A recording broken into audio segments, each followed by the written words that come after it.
Bir kızın marağına düştüm sevdim, sana yar olmayacak çok dediler. Bir kızın marağına düştüm sevdim, sana yar olmayacak çok dediler. Bir gün evlerine elçi gönderdim, kasıp olduğumu bilip yok dediler. Bir gün evlerine elçi gönderdim, kasıp olduğumu bilip yok dediler. Kasıp olduğumu bilip yok dediler. Dediler ki yak bu sevginin taşın, çık dedi ne de salamattı başın.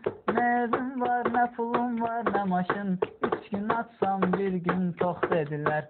Ne evin var ne pulun var ne maşın, 3 gün atsam bir gün tok dediler. Dediler to istesen olmayacak, seviyorum bizimle ten olmayacak. Senden bize küreken olmayacak, bize lazımdı pulluluk dediler. Bize lazımdı pulluluk dediler. Bir kızın marağına düştüm sevdim, sana yar olmayacak çok dediler. Bir kızın marağına düştüm sevdim, sana yar olmayacak çok dediler. Bir gün evlerine elçi gönderdim, kasıp olduğumu bilip yok dediler. Bir gün evlerine elçi gönderdim, kasıp olduğumu bilip yok dediler. Kasıp olduğumu bilip yok dediler. Anasının atasının bu etirazı, yüreğimi tarimar etti en azı. Dedim ben yüreğden sevirem kızı, seven yüreğine girsin oh dediler.